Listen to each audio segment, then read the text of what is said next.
What's going on, guys? It's Nero from UK Mobile Review, and yes, we're back from HTC's event in London, and in front of us is the HTC One M8. It was leaked for God knows how many months before the event, and we saw pretty much everything we wanted to see well before the event itself. But we went to the HTC's London event today. Pretty nice affair. They definitely know how to do product announcements, because they just went, this is what we're announcing, and here's some of the key specs. 25 minutes, 30 minutes tops, in and out, done. Very happy to see it, and they were definitely really enthusiastic about the fact that the HTC One from last year won so many awards, and they best just got better. One of the nicest surprises was being able to walk away from today's London event with our own review sample straight away. No waiting around for it to come out on sale, because it went on sale straight on day, and HTC have done well. They announced it today, put it on sale today, and gave us review samples today. So this isn't the official HTC One M8 box. We've got a white branded box, but as you can see, it does have my name on it, albeit it's spelled slightly incorrectly, but we can forgive HTC for that. We'll take you through a quick unboxing.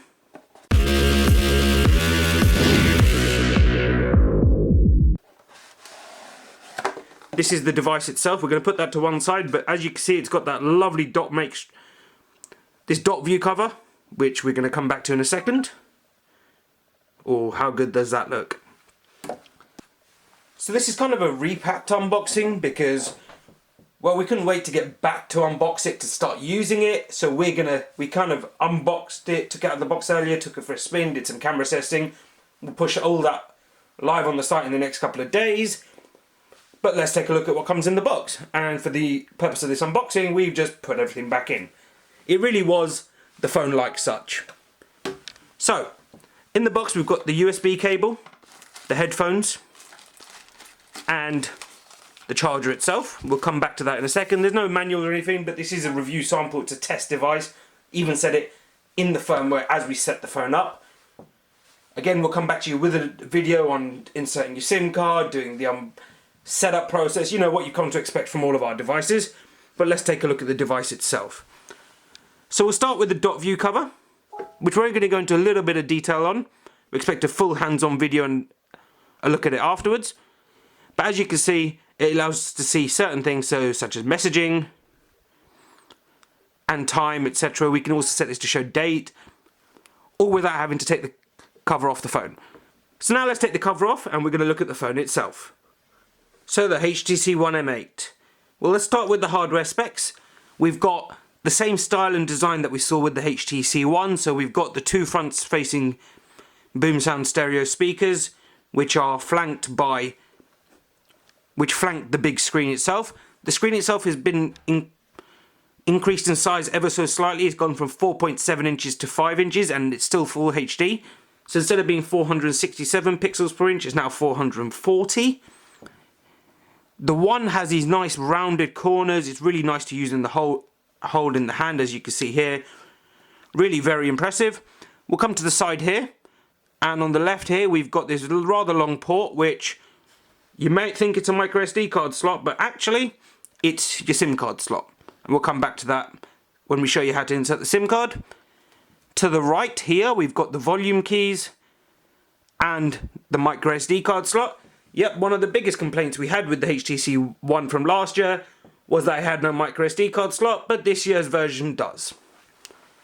Going up top, and you can see we've got the power button there, along with the IR blaster, and at the bottom we've got the headphone jack and the micro USB 2 port. Let's flip it over and we'll go to the back. Now you see we've got this lovely brushed metal finish. We've got the gunmetal grey version. It's really, really, really nice. But as expected and as rumoured before, we have two cameras. We've still got the 4.1 megapixel ultra pixel camera, but now we've also got a secondary 2 megapixel camera which works on focusing. If you're following us on Instagram from the launch, you notice that we said the second picture captures more depth of information about the image and allows you to refocus and choose different focus points. So example, we could be focusing on person A in a picture, but after we've taken it, we can switch it so the picture's actually focused on person B. We'll give you a much more in-depth look at that in the next couple of days. Next to the ultra pixel camera, we've also got a dual LED flash. As you can see, it's not your standard LED flash. You've got two different variants, if you will, versions. Don't know how you'd put it, but it's similar to what we've seen on the iPhone 5S and the True Tone flash. The finish itself, this is really impressive. It might seem prone to fingerprint scratching, but wow, this is seriously impressive. And it feels really, really nice to hold in the hand. Let's flip it over, and the new HTC One M8 comes with gestures, so we can now go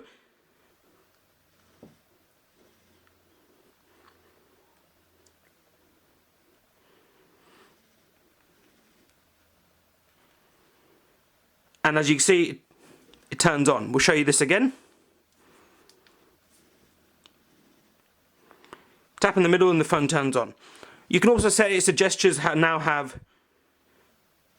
You can also set it to have gestures whereby tapping in certain different locations will allow you to open different applications. Now the HTC One M8 comes with HTC Sense and it runs on Android KitKat 4.2. To the left here we've got the all new redesigned HTC Blink feed. Looks a hell of a lot nicer. It looks a lot nicer than the last year's version. Blink feed, just like last year, will pick up all of your social accounts. It will bring you news aggregation from a variety of sources. I think there's like up to 14,000 articles a day. So HTC have done quite well there. But a couple of good things is it will actually now hook in with the latest version of Blink feed. It will hook into Foursquare and Fitbit. With Foursquare, when you're somewhere out for lunch, example, or it's approaching lunchtime, it will automatically crowdsource data about information near you and using obviously with Foursquare's database and tell you recommend places for lunch. With Fitbit, which we don't have one at the moment, when hooked in, Blink feed will actually display your latest tracking information. So rather than introduce their own fitness band, HTC have actually teamed up with Fitbit to make the HTC One M8 your communication kind of assistant tool smartphone for your Fitbit band. Really clever idea. Use what's already out there instead of trying to develop your own. And I think other companies could learn from that. Another interesting aspect about Blink feed is that it's now compatible with. Another interesting thing about Blink feed is that HTC have introduced a new SDK that allows app developers to hook into Blink feed. So if you've got a particular app you use and you decide to get a HTC One M8, if your developer updates it and uses HTC's SDK, you could see that app's information appear in Blink feed as well. Other than that, Sense seems really snappy. It's powered by a 2.3 GHz quad-core Snapdragon 801 processor, 2 GB of RAM, and 16 or 32 GB storage. We've got the 16 GB version here. And it does seem quite snappy. Again, we need to do a bit more testing on this. This has just been our quick hands-on and first look and unboxing at the HTC One M8, aka HTC One 2014, or the all-new HTC One, whichever one you want to call it. Please like, comment and subscribe. Don't forget to check out the rest of our videos and let us know what you think of HTC's latest flagship in the comments below, and I'll see you in the next video.